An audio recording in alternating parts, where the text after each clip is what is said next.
Well, Marco, with your permission, I think I'll go ahead and get started. It's 10:15. So, first of all, good morning. I'm Alex McEachran with Power Standards Lab. I have been working in the semiconductor industry since there were 2-inch wafers. That's wafers were all this big, and I just counted. I've worked in fabs in 37 countries, fixing problems. So around the world. I'm very glad that you've taken a couple of hours this morning to come talk. May I see by a show of hands, how many of you work for tool companies? If you work for a tool company, Nick, of course, yes. And companies, you mean the one who makes the equipment? Makes the equipment, yes, the ones that make equipment. Yeah. And how many of you work for fabs? Oh, we're outnumbered. Fabs more than tool companies. Okay, good. Except for those of us who are old enough to have almost crossed over before the tool companies were down. There we go. Well, we move back and forth. It's all we're all in this together.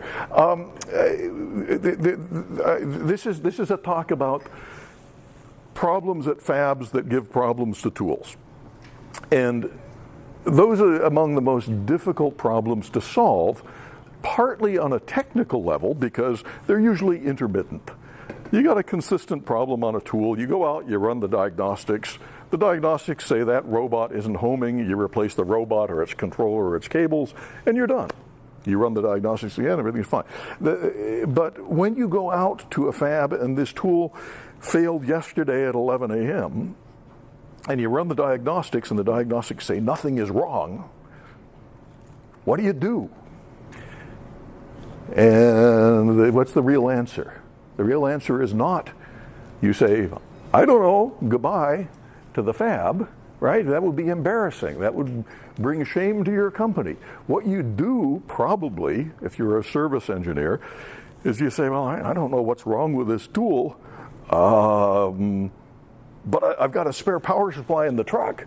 I'll de-gown, I'll go out to the truck, I'll get the power, I'll gown back up, I'll swap the power supply, I'll take that one out, and then I'll run the diagnostics again, and I'll show the customer, look, the diagnostics passed, I fixed the problem by swapping this power supply. Okay, those are the problems that we're going to try and deal with today. Part of the reason that they're difficult is they're intermittent. The other part is that they cause personal conflict between the tool engineer who's trying to fix the problem, the tool owner, the facilities engineer, the utility company, the consultant who's brought in to fix the problem, and there's a lot of emotional misunderstanding going on when the problem can't get fixed. And so I'm going to sort of, in this talk, be partly on the side of discussing the technical problems, but partly on the side of discussing the cultural and personal problems, in the hopes that I can pass some of that knowledge on that I've picked up over the years. As an example of the cultural problems, I'd like to point out some cultural characteristics of Americans that we don't always consider. So many of us just sort of accept them. And I'll give you a couple of examples. Hi. Okay, look. If I did that in, say, Japan, the proper response is, don't touch me. And yet, you in the American culture, you can't help holding out your hand.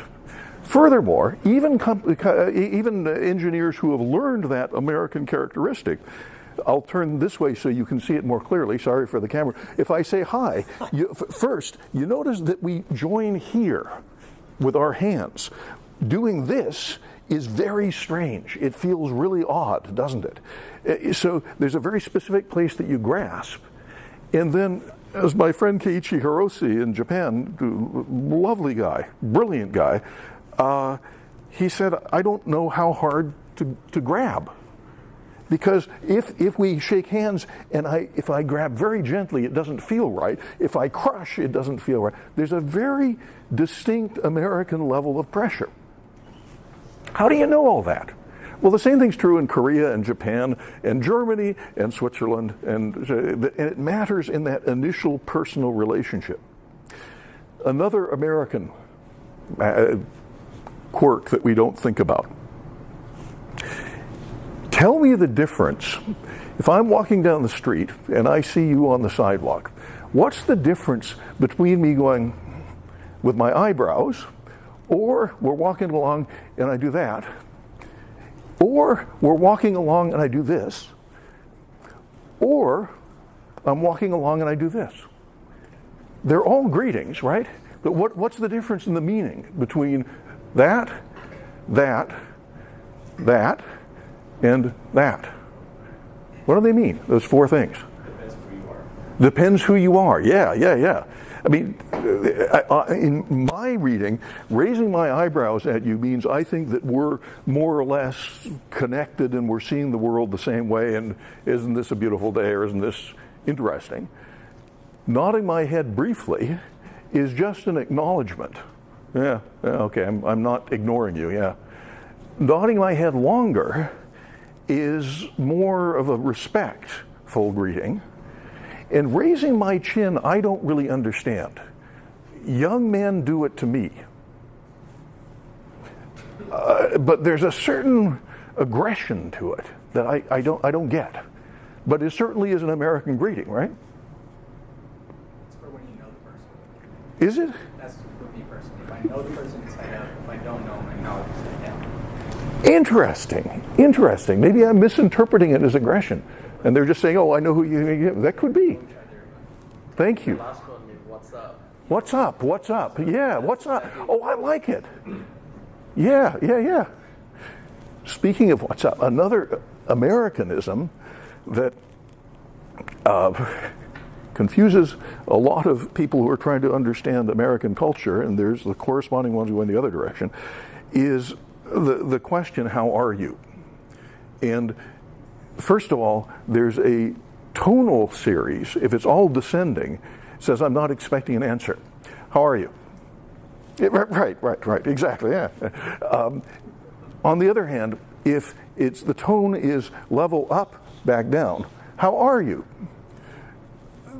I'm expecting an answer, right? But there are only two possible answers to that question, right? If I say, how are you? What's the answer? Good. Or fine, either one, good or fine. It's not really a question, is it? I'm not saying, are you tired? Are you sleepy? Are you sick? It's an opening exchange with a formal response.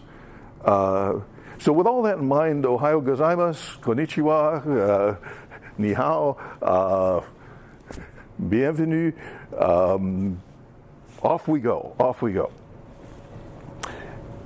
So I'm going to talk about these subjects today. First one, mostly the latter. What you'll find is anything below the red arrow in your handouts is pixelated, and we're going to turn off the recorder so that I can discuss them in greater detail. I've found that when I give talks, especially overseas, years and years later, somebody will approach me when I'm giving another talk and say, back in 1992, you said, and I have no recollection of saying it. So I want to be able to say whatever is useful on those subjects, and then we'll have lunch. Okay, despite the fact that we have several people from fabs here, looking at the tool vendors, the equipment suppliers, that's a really important set of numbers. Last year, South Korea bought $18 billion worth of tools. All of North America bought $6 billion. South Korea is 3 times the size of the market as all of North America. After South Korea comes Taiwan, and then China, and then Japan. So if you are concerned with what's happening to your tools in fabs, you should mostly be concerned about South Korea, Taiwan, China, and Japan. North America doesn't really matter. Sorry, it's from a market size, it's tiny. This is for sales of new tools. in order to make room for 300 millimeter tools at advanced fabs around the world, there are a lot of 200 millimeter tools that are being yanked out, and they're being shipped to Brazil, to Russia, to India, and they have a new life there. And as a result, there's a huge service market for intermittent problems on 200 millimeter tools in Brazil. So you may find yourself involved in that. But the key point here is this is a very global market, but is dominated by fabs in Korea, Taiwan, to a lesser extent, China and Japan. You know why that is? Why does so much money, why are fabs in South Korea so enormous? Well, first of all, it's Samsung. Samsung and LG. And Samsung and LG are quasi-governmental organizations, unlike Intel or Motorola or TI. And so they are invested in by the entire society. And if I had to rank countries in the world for hard work, Korea would be right at the top. So that's part of the reason there. You notice also that the first three countries probably feel a little bit threatened, right? For South Korea for obvious reasons, Taiwan for obvious reasons, China maybe less obvious. And just like in the turn of the century, from the 19th century to the 20th century, in 1900, the key measure of whether you were a serious country or not was the amount of steel you could produce or process. The turn of the century from 1999 to 2000, one of the key measures of whether you're a serious country is whether you have semiconductor manufacturing. So as you feel threatened, you may ramp up your semiconductor manufacturing. South Korea, it turns out, is a particularly bad place to try and run a fab from an electric power perspective, but we'll talk more about that. Okay, this is the deal between fabs and equipment vendors. The fabs more or less agree to provide the recipe, which is the most proprietary information they've got, maybe along with the masks that are equally proprietary, the feedstock, which includes both the wafers and the chemicals, but also the piping system for getting them into the tool at the right place. The chemicals in fabs are, with the exception of the national laboratories working on poison gases, military nerve gases, things like that. The chemicals in fabs are among the nastiest in the world, and that's because wafers are more or less glass. And anything you do that can etch glass or process glass or inject things into glass is a pretty nasty chemical. You know, processing wood you can do with much gentler chemicals. Glass requires ferocious stuff. Personnel. Fab provides operators and tool owners, and I put a question mark by operators because of the dark fabs that Samsung is now constructing. Are you familiar with dark fabs? Some. Okay. So here's the idea. I said it started out when things were 2-inch wafers. You know why they're called wafers?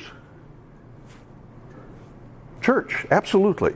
If you've been to a Catholic ceremony, at the end of the ceremony, in the middle of the ceremony, the parishioners line up and receive a consecrated wafer, you know, a little cracker, more or less. And it's almost exactly that size, and it is put by the priest on your tongue.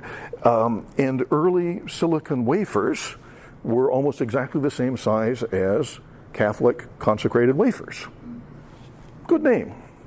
Now they're this big, and I'm doing my best but not succeeding at getting them changed from being called wafers to being called pizzas. But I can't make that happen. I try, though. So call them pizzas, and we'll know what you mean.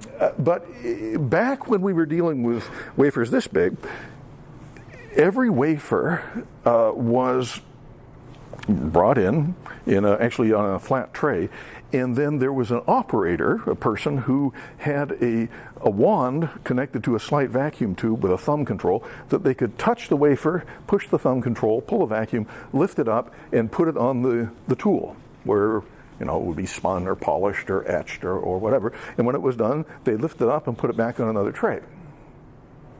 Okay? Well, you don't do that with 300 millimeter wafers. Those wafers are in FOUPs, and you have robots that pick up a wafer, bring it in, put it in a chamber, process it, take it back out, put it in a different FOUP, right?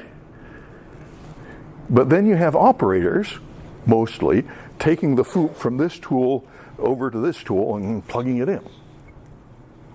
Well, why not extend that thought to the entire fab and say, let's get rid of operators altogether? What we'll do is we'll put in rows and rows of tools, each of which has FOUPs. We'll put in rows of FOUP transport robots that take the FOUP from this tool out over to this tool. And what you wind up with is a long building that at that end, raw silicon wafers come in, and at that end, completely processed wafers come out. And in the middle, you inject a recipe, masks, and feedstock, chemicals. That's it. So instead of having tools now, you have a fully automated building. That's a dark fab because you don't have any lights on, because there's no people in it. And it works really well and is really efficient until it doesn't. And then there's no people there to fix anything. That's the problem with intermittent faults at a dark fab, is there's nobody there to deal with it. And if you have 3% of the tools in the fab going down and requiring operator intervention, it's a very bad thing. So we'll talk more about that. Services. Fab is required for process cooling water and vacuum and things like that. Electric power, and this one's my favorite, the reliability and the disturbances on the electric power, and that's what I'll talk about mostly. But also air. Obviously we worry about particulates. Yeah. Everybody does that. But temperature and humidity and barometric pressure and radiated electric power. We'll talk more about that. It's not widely recognized, but the fab also is responsible for providing a mechanical floor to put the tools on. If you look at Korea, Taiwan, Japan, Shanghai, which is where most of the fabs are in China, California, Beaverton, Oregon, that pretty much defines the Ring of Fire, the worst earthquake zone on the globe. Right? All the fabs, all the big fabs in the world, Malaysia, Indonesia, they all sit on top of the earthquake zones. And so one of the issues we're going to discuss is intermittent problems caused by microtremors. When the walls of the fab fall down, as they did at certain fabs after the Daiichi earthquake in northern Japan, nobody's going to blame the tool vendors. But when 2% of the tools in the fab suddenly go, but the other 98% don't, that's what we got to talk about. This last one, access to the tool, is an interesting problem when you have an intermittent failure, because it may require you to repeat visits to the tool. And socially, at many fabs, they are extremely concerned that you're going to steal information. Particularly Samsung. I mean, how many of you have worked or gone in to work in a Samsung fab? Okay. Did they seize your laptop before you went in? You can take it in. Right? You can take it in, you can take it out. Exactly. You can take it in, but you can't ever. It's like, what is the Hotel California? You can check in anytime you want, but you can never leave. All right, they won't let you take in a thumb drive. You can't take out. It's really remarkable.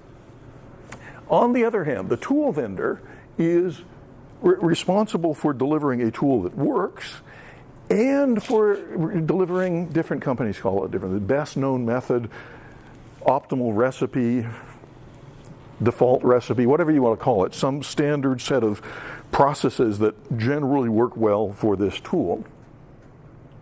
The tool vendor in general is responsible for delivering the tool and commissioning the tool. One of the big problems with the 450 millimeter tools is that some of the early designs of the biggest chambers did not fit through the doorway of Boeing 747 freighters. And that's a serious constraint. How do you get the tool from here or wherever it is to its destination? They all go by air. They got to get through those 747 freighter doorways. Or you got to hire a starlifter from the Air Force to haul it over. Services is what I'm particularly interested in. Preventive maintenance, not worried. Repairs and upgrades, not worried. But response to intermittent problems, and that last qualification over the life of the tool. Some of the biggest tool vendors have decided that after 20 years, they will not service the tool. That's okay, that's just defining the life as 20 years. That's the bargain. So let's talk about the 3 or 4 people that you wind up dealing with. Here is an early dark fab. I was given this picture, I didn't take this picture. What you can see are the overhead robots for moving FOUPs from tool to tool to tool. And what you can see, you can tell is an early one. There are chairs in front of each tool, but they're all empty. So they're thinking about maybe somebody's going to sit here, but it's not really there. The tool owner and the tool engineer, different names, different places, they are the ones ultimately responsible for the yield of the tool or the output of the tool. And they often feel enormous pressure from the business side to deal with whatever technical problems are occurring. And they truly hate intermittent problems because they can't go back to the business side and say, yes, we fixed it. So there's a lot of stress there.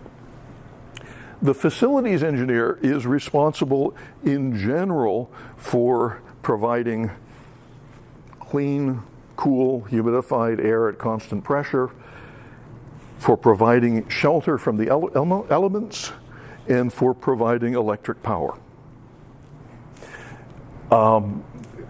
Nobody at the fab generally is responsible for providing the mechanical floor that doesn't move when there's a micro earthquake or an earthquake. You can't find out who's responsible for that. It's not the facilities guy. So it's something to think about. And then often, if there's a question about electric power, there will be a representative from the local utility, because the fab, generally speaking, is a very important customer for the utility. And if there is a question about the power at the fab, the utility generally gets involved. It turns out, at least in my experience, about 80% of the time when there is a problem with the power, it's caused inside the fab. But the utility generally is there because people in the business side at least think that they, in this case, that we buy power from PG&E at this outlet. It's not that we buy power from PG&E at the revenue meter. So if there's something wrong with the power here, that's a PG&E problem, not a building problem. Usually it's a building problem. Okay, process cooling water. This to me is the simplest one. You're supposed to get cold water at a certain pressure and a certain temperature and a certain volume. However, every tool has a switch in it that says the PCW pressure is too low. Click. Every tool has a switch in it that says that the temperature of the transfer plate is too high. Yeah. So you're definitely going to get notified that something is wrong with the cooling here. But what is less obvious are the locations where the process cooling water, which in general is circulating between a cooling tower and then down through the building and through the tools and then back up to the cooling tower, it sometimes gets full of sludge. And this is particularly a problem in my experience in places like Malaysia and Singapore and places where they perhaps are not doing full analysis of what's flowing through the pipes. What they're worried about is the temperature and the pressure and the flow. And that's it. As the sludge gets worse and worse, what happens is the smallest passages get blocked by sludge, and the smallest passages are almost always inside the tool. And usually there is not a process designed to monitor the back pressure of the PCW going into the tool.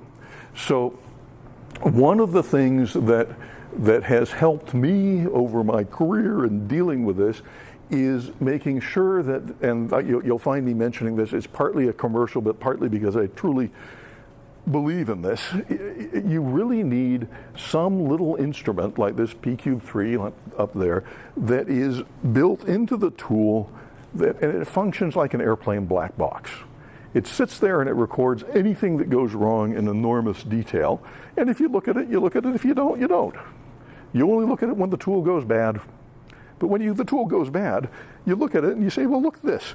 The back pressure sensor on the process cooling water has been going up over the last 3 months. Gee, we must be getting clogged inside this tool. I wonder why. And you open up the process cooling water and that's what pours out. It's just something to be aware of. That's a simple one.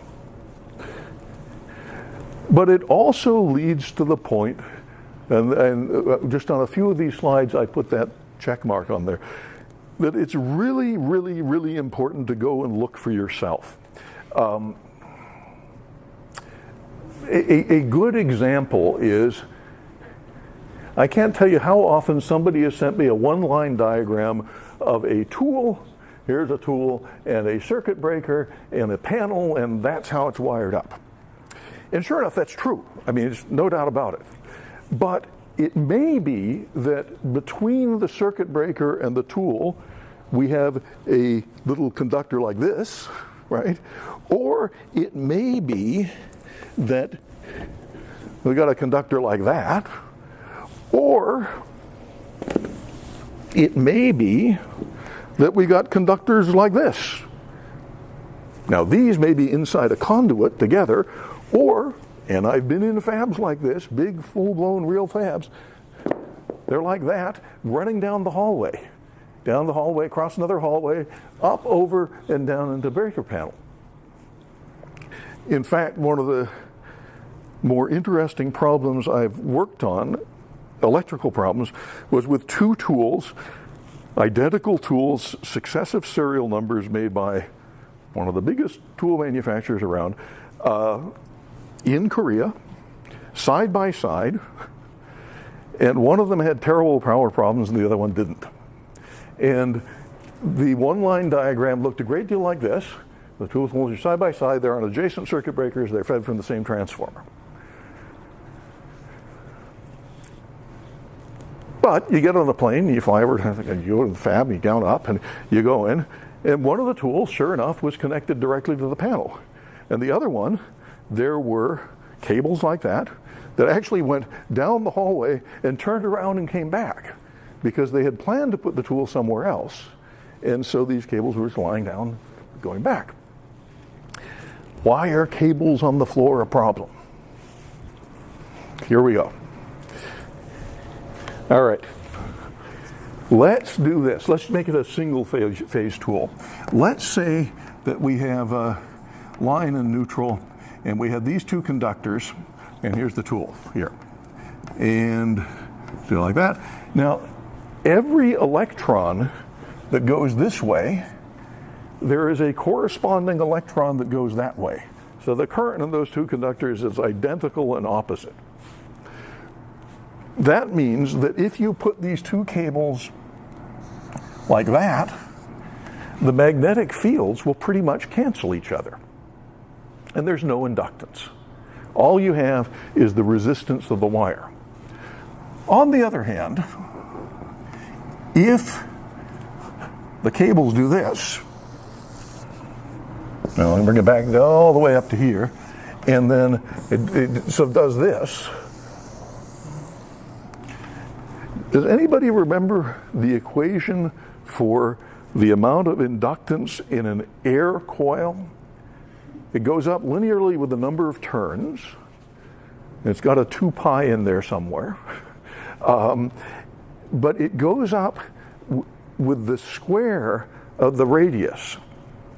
And that's because the area between these two conductors, the integral of the area between these two inductors, tells you a great deal about whether the magnetic fields are canceling each other out. So if you have two inductors that are going through the air like this, two conductors, the induction will be very high. These two right here, the inductance value will be very high. And in fact, it's high enough to cause a voltage drop when a tool draws more current. It's also the reason that you never, ever put the earth conductor outside of the conduit or in a different piece of conduit. I want to make sure that that one's clear. Where's the resistor here, or the eraser? Here.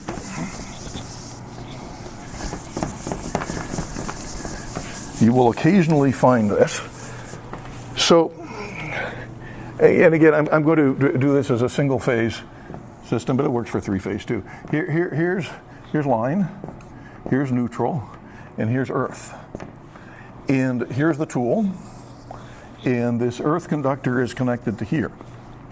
And then way back at the transformer, here's a transformer. It goes there, and this is where these two are joined together. Okay, the purpose of the earth conductor is not to carry current except in an emergency. Remember, we've got a breaker here and here, right? Or we have a breaker here, we'll make it easy. If this conductor frays during an earthquake, the insulation breaks down, whatever, and connects to here, then the current should flow through here, and back here, and there needs to be enough current flowing to trip the breaker. That's why this is grounded, so that we'll trip the breaker if there's an insulation failure.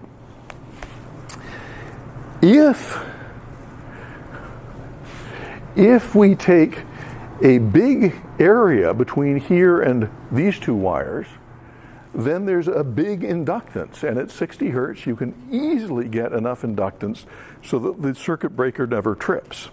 What makes it even worse is to take a piece of ferrous metal and put it around here.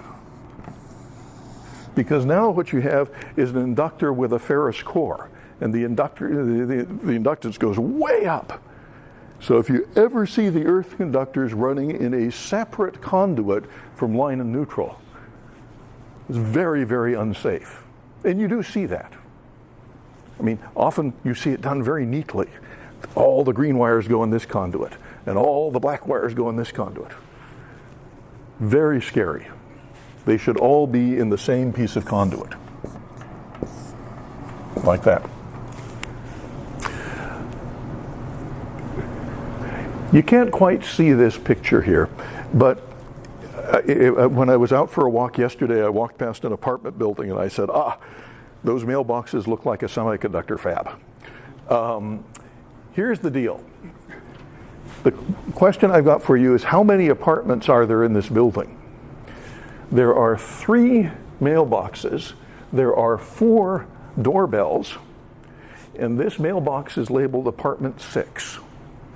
That's a fab. An electrical fab, a fab where the electrical wiring has been there for 10 years, has been rewired 3 times. And labels that are there, they're still there. The one-line diagrams haven't kept up. It's a huge challenge. I will also mention that, I'll even tell you the country. In China, I once had a fab where I had terrible grounding problems on one tool. The grounding was being done through metallic conduit, and it became apparent that the metallic conduit was not continuous, and that was because the conduit went up into a false ceiling, and above the false ceiling they had run out of conduit. The piece was about that short, so they'd put in a short length of bamboo. Not a very good grounding conductor. Now, they had painted it, the bamboo, so it looked like a piece of conduit. And if you ever look at a bunch of conduit that all has junctions on the mechanical junctions of the conduit that swell out a little bit bigger than the conduit, it looks an awful lot like bamboo. You know, it's a rod. So go look for yourself. If there's nothing else you get out of this, when there's an intermittent problem, it's all very good to have emails. It's all very good to have photographs. It's all very good to have reports. But go look. And I always tell my young engineers, those who like Nick who've been with me too long know this already, but when you go out and look, you should use all of your senses except taste. Don't go licking anything. But of course you go out and you look. You look at the tool, you look at the wiring, you look at the people, you look at the walls and ceiling. You know, sometimes you look at the ceiling and you can see that there's a big puddle of water that's come through. Yeah, that's interesting. Of course you listen. Now, listening in a clean room is really hard. Listening in a chase sometimes is even harder. But if you get up to a transformer and you know, it's this big and you're in a chase, and you can get your ear down next to it, well, if it's going, all right, you're a 50 hertz transformer, you're in Ireland, that's okay. It's going, all right, a 60 hertz transformer. You stick your ear next to it and it's going, you got a bunch of harmonic currents. It's fifth harmonic, you know, or seventh harmonic, 420 hertz. You know, you can just listen to it and say, oh, there's a harmonics problem. Any circuit breaker panel that you're looking at, whether it's in the tool or in the fab, you take the back of your hand and you run it across the face of the circuit breakers. If one of them's really hot, you say, oh, there's a loose connection in here. Let's get that tightened. You got a tool with a big Hubble connector plugged into the wall here, and a cable coming over to the tool, and another connector here. You take the back of your hand and you run it along the cable. If the entire cable is too hot, then the conductors are too small. If the cable is a reasonable temperature, but when you get right close to the Hubble at this end, it gets hot, there's a loose connection inside the Hubble. If you feel the wall around the Hubble and the wall is hot but nothing else is, there's a loose connection behind the wall. I mean, this is not complicated, but often these intermittent problems you can deal with just by going and looking and listening and smelling. If you smell ozone near a breaker panel, that's a bad thing. You know, if you smell burning rubber or burning lacquer near a transformer, that's a bad thing. You know, so everything except taste. All right? That said, there are some things that you can't figure out with your senses. And I want to give an example here, which is temperature, humidity, and barometric pressure. I'll tell a brief story. This is going back at the beginning of my career. I'm at Samsung, early Samsung fab, and we're gowned up. We go in, and there is the air return on the side of the fab room, right here, a big sort of plastic grid, and there's a table in front of it, and the air goes through there and back up through whatever system they've got, and then down from the ceiling or up from the floor out in the fab. Sitting at this table with her back to us is a woman in a gown, and in front of her on the wall is a humidity meter, And directly in front of her on the table is an electric hot plate and a kettle of water. And when the humidity meter gets down to here, she puts the kettle on, and when the humidity meter gets up to here, she takes the kettle off. And I look at this and say, this is fantastic. I say, in these slippers that are way too small for my feet because they didn't have Western slippers at the time, and okay, this is great. There's a feedback loop, there's a control mechanism, there's a set point. It's beautiful. They said, oh, you like this? I said, yeah, I think it's great. I said, oh, well, we got to show you our voltage regulator. And they take me outside, degown, go outside. It was the end of the winter, so there was still ice on the ground. There's this agricultural field next to the fab, and there are stepping stones, so you don't step in the ice, out to a little 10-foot by 10-foot building with the cables running from the power pole down to this little building, and from this building up to the corner of the fab. And we opened the door, and there is a woman sitting on a stool with a voltmeter in front of her and a steering wheel. And when the needle gets down to this, she goes ka-chunk. And when the needle gets up to here, she goes ka-chunk. And that's the voltage regulator for the fab. It's got a set point, it's got a feedback mechanism. It works beautifully. And I asked them, but doesn't she get bored? Yeah, they talked to her and they said, oh, no, she doesn't get bored. She likes it. Oh, okay. Well, they talked to her and said, it's warm, and she's from a farm in some village, and there aren't any pigs here. She doesn't like pigs. So this is a good job. Well, it's a little glimpse of life. But that you can sort of see. Temperature, humidity, and barometric pressure, though.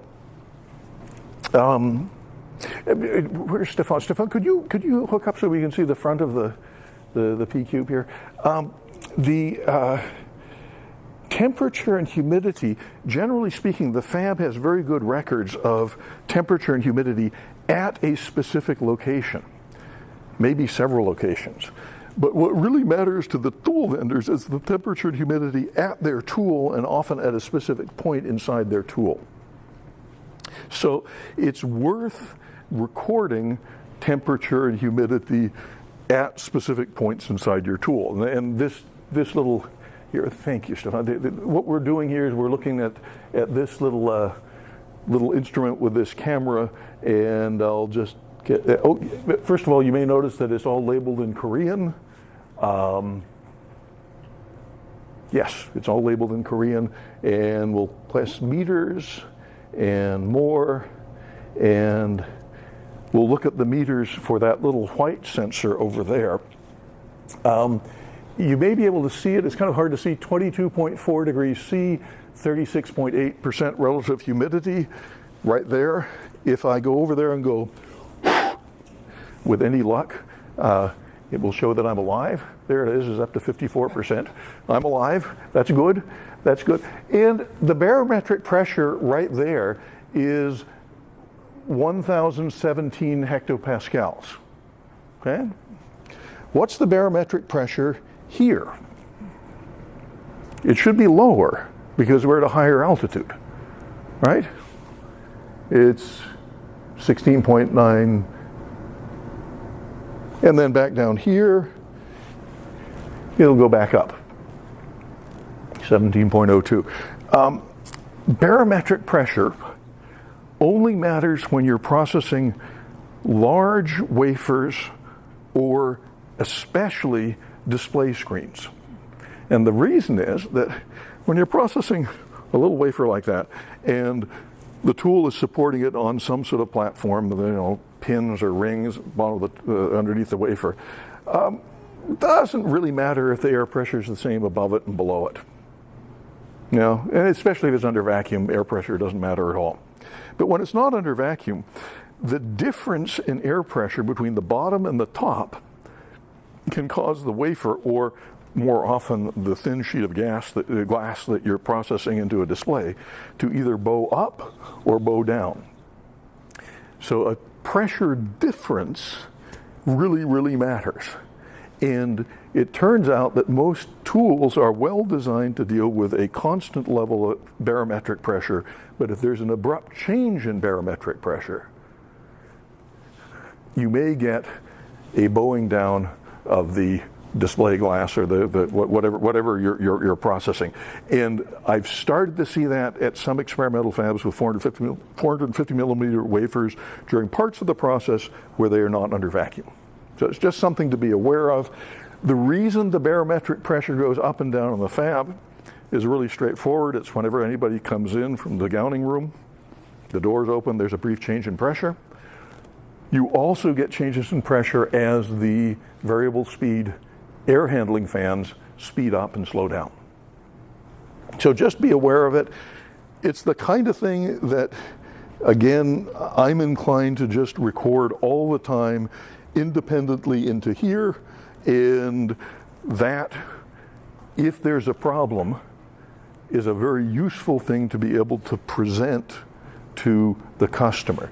That said, the way these instruments present this data to the customer is by making a graph, right? But the graphs are delivered to you as a GIF, just a standard photograph. You can email it to the customer, hand it to the customer. And the GIF is labeled in your choice of 2 languages. This is without any software. That's built into this. It's perfectly happy to work in Korean, it's happy to work in simplified Chinese or in traditional Chinese. Do you know the difference? It's important. Look at those 2 key countries we're selling to, Taiwan and China, or one country that we're selling to, Taiwan and China, depending on who you're talking to.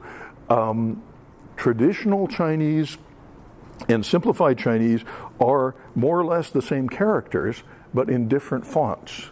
It's the difference in our script between Helvetica and wedding invitation script. It's the same letters, same meaning, but quite a different look. And traditional Chinese is used in Taiwan, and simplified Chinese is used in China. If you show up with a business card with the wrong Chinese font, it's very, very bad, because to engineers in Taiwan, it looks like you are saying, I'm an American. I care about the bigger economy. I care about mainland China. On the other hand, you show up with a traditional Chinese font in mainland China, it looks like you're saying, I'm an American. I support Taiwan as an independent. 2 sets of business cards. Give out the right one. Really important. All that said, this is a good example of barometric pressure, which may be something that causes intermittent problems. At the very least, you'd like to be able to rule it out. And barometric pressure is much more local than temperature or humidity. If you have a tool that has a fan, let's take an easy case. Take the electric power box of a tool, and this happily supports 2 of these sensors. Put one inside the power box and one outside the power box. What's the pressure difference, the air pressure difference between those 2?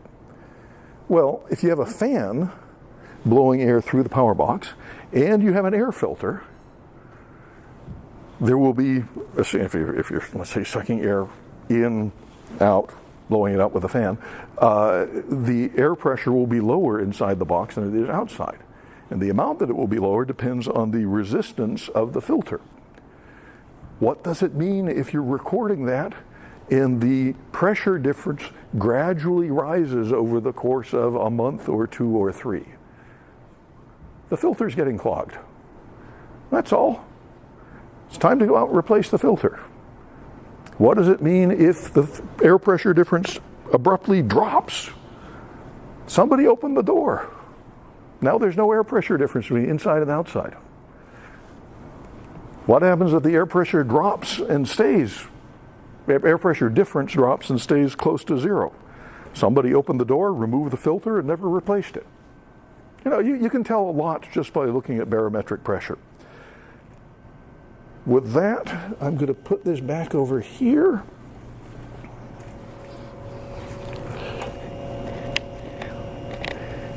Come on now. Just there.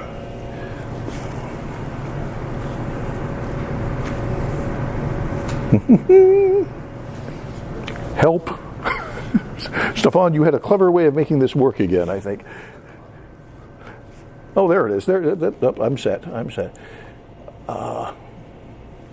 There we go. Thank you. So there you go. Humidity, temperature, barometric pressure, worth paying attention to. Now, alternating current. We already discussed, don't believe the one-line diagrams. They're useful for guidance, but go out and look. When you go out to look and you're in a fab, you're in a chase, and there's a row of 5 400 amp circuit breakers here, and you're saying, which of these breakers goes to that tool that we're worried about? It's quite likely you'll get an answer. It's this one. How do you measure the confidence of the guy telling you that it's this one? Well, you say, are you sure it's this one? The answer is, yeah, I'm absolutely sure. So, great, we've already turned that tool off. I'm going to turn this circuit breaker off. And the answer will be, no, that might be running a different tool. Right? The only way to verify wiring one-line diagrams that I've found is to actually turn circuit breakers off. It's the only way to find out if that really is the correct circuit breaker. I also want to emphasize that on AC power around the globe in different fabs, green is not Earth. In parts of China at certain voltages, green is the color of one of the phases. All right? Similarly, ABC, which we use for phase rotation here, not universal. It's ABC, it's RST in Japan, it's UVW in Japan after a transformer, it's L1, L2, L3 almost everywhere. And then there's my favorite, which is, I've got to get it right, 0, 4, 8 are the labels in parts of Italy. And that's the best possible label because if you look at the face of a clock, whoops, it's 0, 4, 8. It tells you they're exactly a third of the circle apart. It tells you which direction they're rotating. It's unambiguous.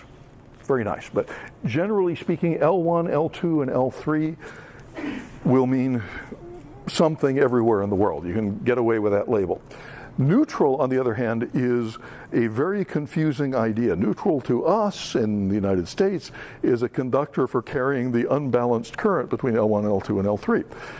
However, in some countries, the word they use for neutral and the word they use for Earth is the same word. And those are countries that, generally speaking, only have delta connections. And so neutral doesn't really exist. Japan's a good example. So you have to be really careful talking about the neutral conductor in Japan because they may very well hear that you're talking about the Earth conductor. Similarly, we're all used to thinking of on a delta system, there's L1, L2, L3. We're used to thinking that the Earth position is somewhere in the middle, right? So 480 volts, 480 volts, 480 volts, 277, 277. In Japan, delta system almost everywhere, but one of the phases is grounded. It's a corner grounded delta. So on a 200 volt delta in Japan, 200 volts, 200 volts, 200 volts, but relative to Earth, there's 200 volts to Earth, 200 volts to Earth, 0 volts to Earth. Now, something that you should plan on coming soon, especially in dark fabs, is a power configuration that is commonly used in data centers, which is an ungrounded delta. So, you know how, here, let's run this way.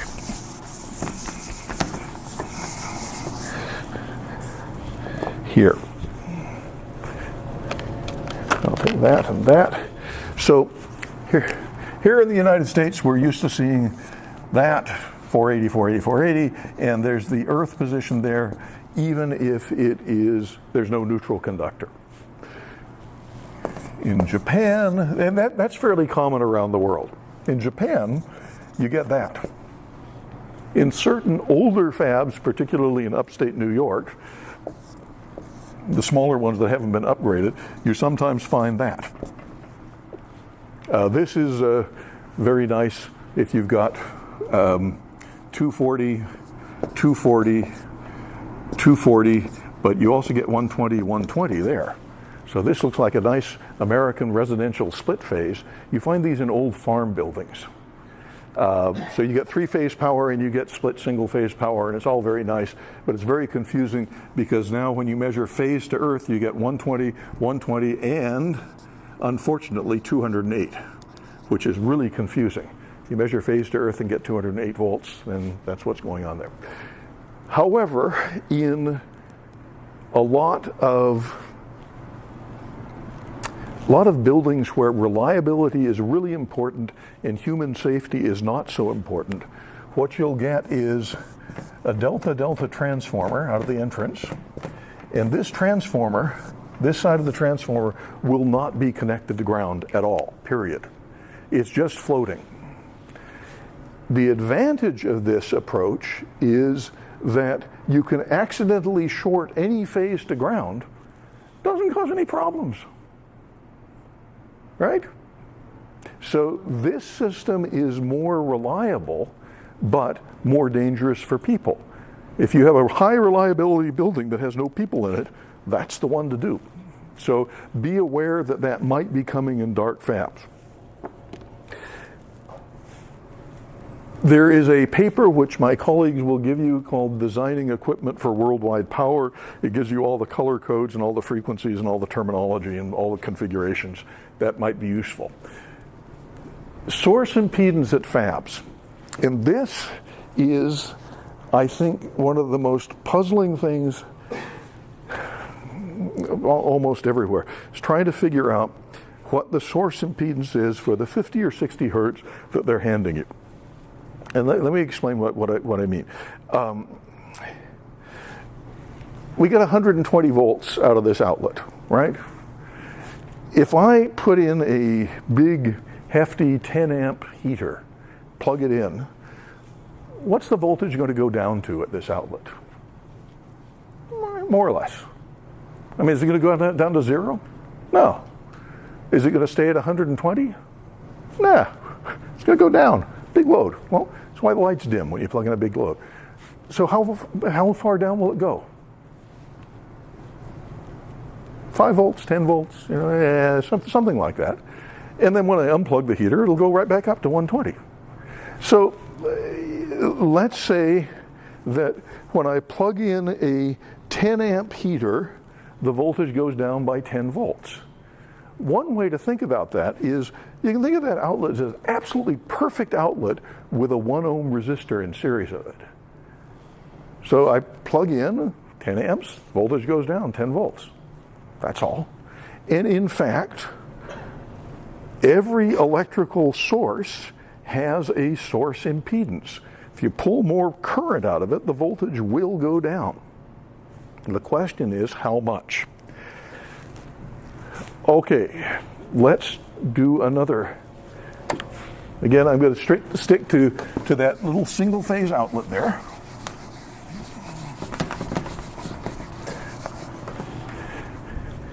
So, ballpark, would you agree that here's my outlet, and I'm going to think of this as having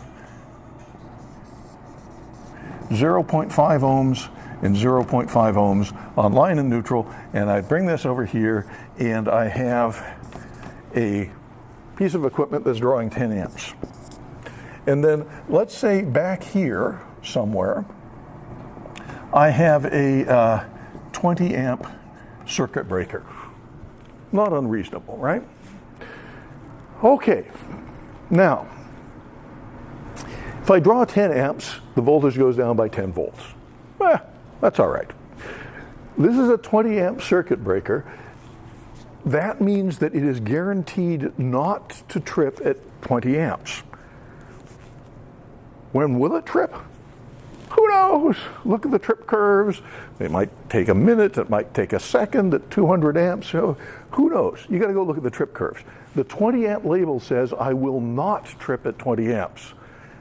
A 5 amp fuse means I will not blow at 5 amps.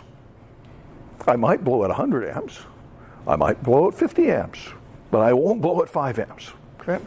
So in this case, let's say that this is a Home Depot 20 amp circuit breaker that somebody thought designed the trip curve for a motor, and so its trip curve says that with 100 amps I will blow in 5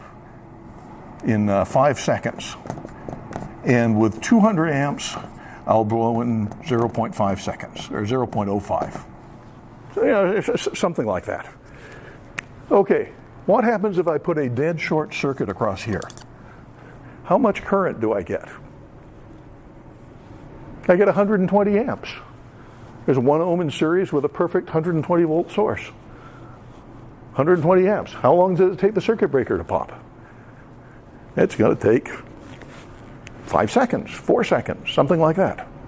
Okay? So the higher the source impedance, 2 things that happen. One is the more the voltage goes down when you draw current. So when the tool suddenly turns on its heaters, the voltage is going to go down. The other thing that happens, though, the higher the source impedance, the slower the circuit breaker will be in tripping. So if I put a dead short out here, I will have more or less 120 amps going through there for 4 seconds or so, and that's enough to weld, 2 things together. It's not good.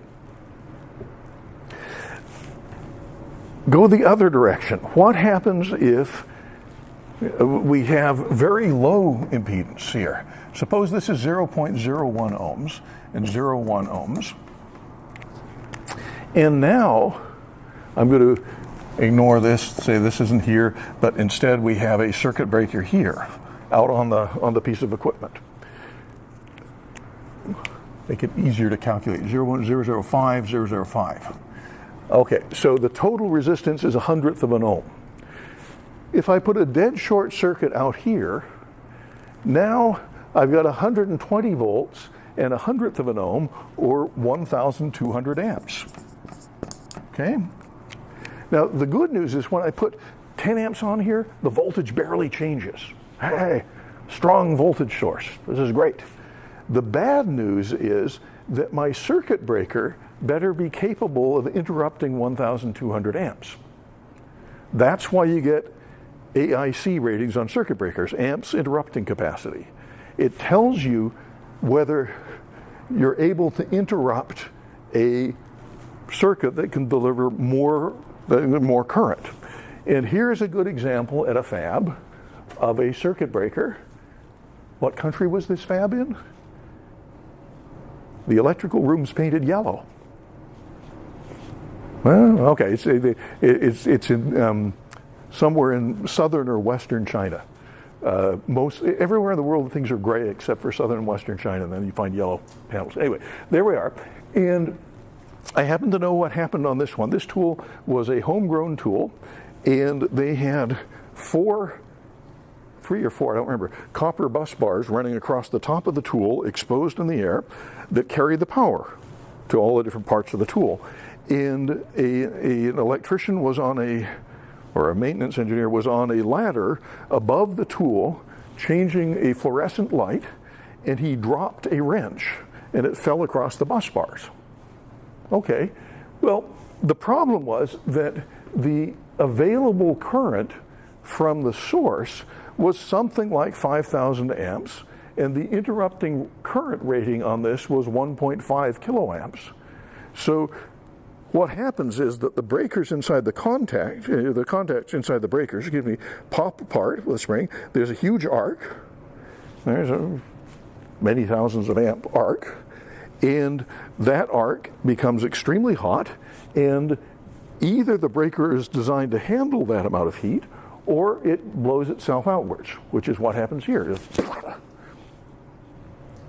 So very low source impedance is great for voltage stability, but it's a problem for circuit breakers. And that's why you got to pay attention to the interrupting capacity of the breaker. By the way, I can't tell you how many tools I've seen in my life where you walk up to it and the main breaker, for the tool is there, and it's set so that the handle operates sideways. And you look on the breaker and it has a big arrow, and the arrow is pointing that way, and it says, this way up. Because breakers are designed, for especially high-powered breakers, are designed to have the heat. When they break their contacts, the arc will go up. And above the contacts up here will be an arc chute, which is just a ceramic or a high-temperature plastic box with a wall down the middle, so that the arc goes up like this and the wall cuts the arc. But for that to work, the arc chute must be above the contacts, not over to one side. So look at your circuit breaker and see if it says install this way up. Often there's not enough room to do that. But if you install it sideways, it's going to explode the first time it's hit with a short circuit inside the tool. It's very rare for there to be a short circuit inside the tool. There's probably a 2% probability over the tool's lifetime. But you just hate to have explosions because you installed the circuit breaker that way instead of that way. Pay attention to the labels on the breakers. The last one, though, is the one that causes the most confusion. And I'm going to use Intel as an example, because Intel has this magnificent policy called copy exact. And you guys all know this. It requires equipment vendors to make exactly the same tool every time whenever Intel buys another one. And it's a wonderful way of qualifying a tool and making sure it keeps happening. They also apply copy exact to the facilities. So an Intel fab in France or in Israel looks a whole lot like an Intel fab in Beaverton, Oregon. It's very good. The one exception are the transformers, the power transformers. And the power transformers are sourced locally, and they all have different impedances in every country. And Intel, for some reason, doesn't do copy exact on the power transformers for the fabs. The impedance of a transformer is really, really simple. Here's how it works. The way, you look on the side of a transformer, you'll see a label. One of the lines on the label will say impedance 5%, or impedance 2%, or impedance 7%. And the way you measure the impedance of a transformer, let's take a 480, make it simple, to a 120. There's a 480 to 120 transformer, and let's rate it for, I'll make it a small one, 12 kVA. In other words, at full power, there's 100 amps. It's rated for 100 amps at 120 volts. Okay, here's how you measure the impedance. You take the transformer, not hooked up to 480. You short the secondary. You take a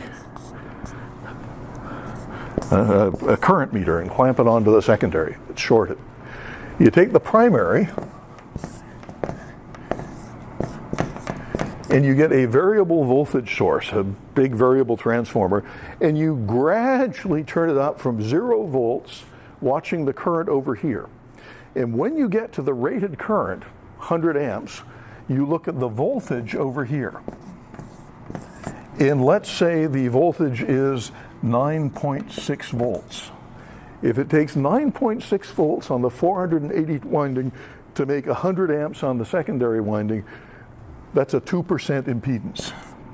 In other words, 2% of the voltage is necessary just to overcome the problems inside the transformer to get the rated current. So when you're sitting in front of a transformer and it says I'm a 5% transformer, one way to think of that is to say, well, that'll take about 5% of the input voltage to drive this at its full rated current.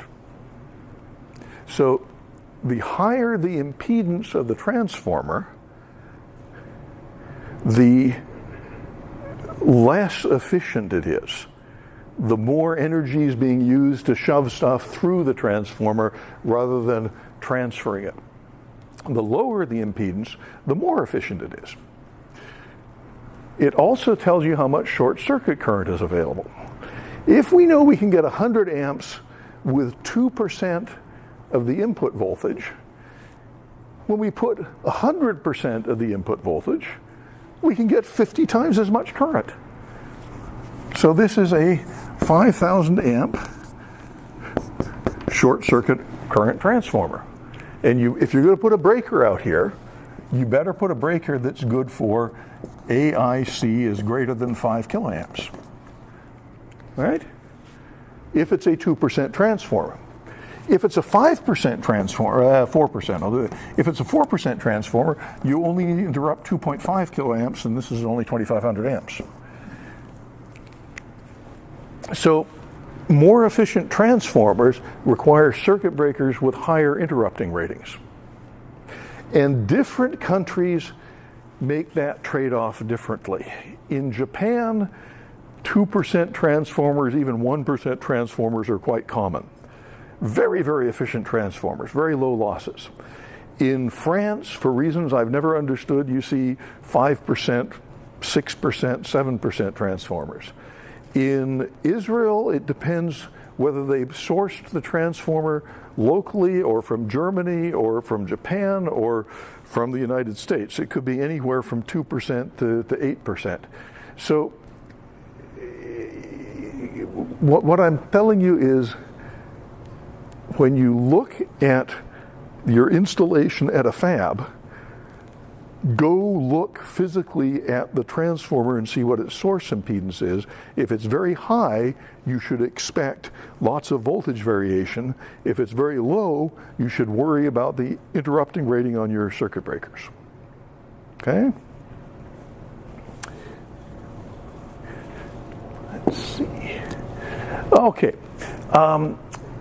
The frequency is unstable. You saw that when we were coming in.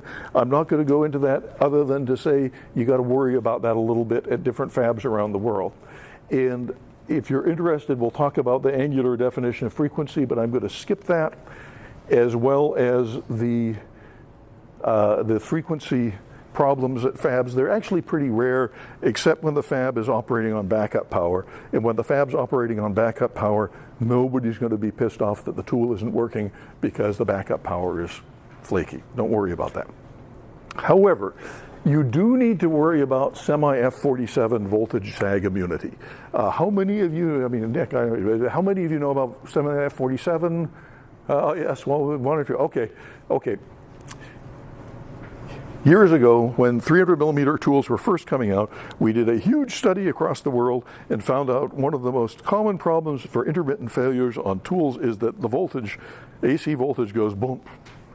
And we decided, as the semiconductor industry, that equipment should tolerate voltage sags that are normal, this deep and this long. What's normal? Well, it's 50% of normal voltage for 200 milliseconds. And it's 80% of normal voltage for a second. Your equipment ought to tolerate that. So we wrote a standard, semi-F47, and all of the major semiconductor factories, except for Samsung, said, we accept this standard. If your equipment will follow this immunity, we'll accept your equipment. It won't be perfect, because there are sags out there that are deeper or longer, but it's better than it was. It handles about 90% of the problem. Samsung, for very good reasons, came up with a thing called the Samsung Power Vaccine. I have to confess that I wrote semi-F47, I wrote the Samsung Power Vaccine, so you're unhappy about them, I'm the guy. But this gives you an opportunity to test how your equipment responds to voltage sags that happen out in the world every time an animal gets across the power line, or there's a lightning strike, or there's a sag inside the fab. Okay? So for F47 immunity, what happens is we take a voltage sag generator when you're building your equipment, and we hit it with voltage sags, and we find out what goes wrong. And then we fix that. Then we do it again. Then we fix that. And then finally you have a piece of equipment that will tolerate voltage sags. At least it will tolerate most voltage sags. And that's what semi-F47 voltage sag immunity is. It's important, though, to be able to recognize when the fab hits you with a voltage sag that's deeper or longer than what you're required to tolerate. And that's another reason to have one of these little black boxes, is so that you can say, well, yes, our equipment failed, but look, here's a nice graph labeled in Korean, or here's a nice graph labeled in traditional Chinese that says this is what went wrong with the power yesterday at 11:15. It's not our tool, it's your power. There's also the concept of power quality judo in dealing with these voltage sags. The concept there is that you could try to design your tool to tolerate and fully operate with all of its specification intact during the voltage sag. And that's good, but it's almost impossible for some tools. So a different way of dealing with it is to say, okay, we'll make our controller in the tool tolerate any voltage sag possible by saying it's going to run from a UPS. And then we will put in a sensor, like these little PQ1s here, that will detect any voltage sag that goes outside of our spec or any other power problem, and tell our controller, hey, we were just hit with a voltage sag. And then instead of fighting that voltage sag, what you do is you say, well, we were hit with a voltage sag. When we're hit with a voltage sag, we must rehome that robot. We must remove the wafer and mark it as questionable and put it over here. We must restart the vacuum pumps and open all of the gates and close the gates again. And then we keep operating. Now what that means is when there's a voltage sag that's too big, you do lose a wafer and you do lose a minute or two of operating time. But in a dark fab, your tool doesn't shut down. It restarts by itself without operator intervention. And that's highly valuable going forward. I'm going to skip over those last two. I will mention this power quality teaching toy, which is, let's get it up here, right here. This is a free program, and again, my colleagues will help you grab a hold of it, that lets you do everything from look at voltage and current waveforms and then just play with them. You can change the phase angle of the current. You can see how that affects the power flow. You can, during a cycle, you can use vectors to play with it. You can mess around with sequence vectors and try and get an intuitive feeling for those. You can try harmonics and how different harmonics cause different effects on the end waveform. It's really just an engineer's toy for turning knobs and seeing how different power problems affect the waveforms. All that said, go back to that. I'm going to mention that if you make a tool that uses huge amounts of current, like RTP tools, it may very well be that your current, if it's distorted, will wind up distorting the voltage in the fab. And if you don't make RTP tools, but you make something that uses a lot less current, you may find that when somebody brings in an RTP tool and sets it up over there, suddenly the voltage is distorted and your tool has to deal with harmonic voltages. And that usually shows up in a very specific way Virtually every tool has lots and lots and lots of these filters in it. And if you look at the diagram of that filter, there are two capacitors, there and there, that are connected between the phase lines and earth. At 60 hertz, there won't be enough leakage to earth to cause problems. But once, remember the current through a capacitor goes up with frequency.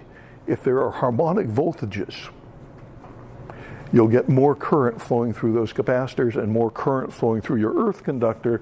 And what winds up happening is that your earth current, your stray current sensor, will trip. The symptom is really simple. Somebody puts in a brand new piece of equipment over there, and the earth current sensors on the equipment over there start tripping. Usually that's caused by this path for harmonic filters. I have occasionally seen it caused by earth shield problems on RF cables in a tool. If you have I'll use a number 1 kilowatt RF generator here, and you got its output on a piece of coax, and it comes over here, and it's been installed somewhere where somebody decides to put an extension on it, and there's a place right here where the shields aren't connected. Okay, maybe you're going to radiate out, let's say, 100 watts of RF energy. You're just radiating it out. And the other 900 watts continues out over here. And you have a feedback loop that will crank the power up in the RF source to keep the right amount of power over there. So as far as the tool is concerned, it works perfectly. But there's 100 watts of radiated power leaving this tool. Where does it return to the tool? You got to have a circuit. How does it get back to the tool? It comes back through the earth. You know, it's radiating out, it'll be captured by all the grounds, it'll come back in and come back through the earth conductor. So what you have there is a situation where there is 100 watts worth of RF current on this conductor, and that will also trip the ground leakage sensor. So you can get ground leakage sensors tripping because of a neighboring tool drawing harmonic currents, or because of your own tool having RF leakage. And usually the RF leakage is because of extensions on RF cables. At this point, I'm going to take just 20 minutes to talk about those two topics, and we're going to turn off the camera, please, so that I don't get called on this too heavily.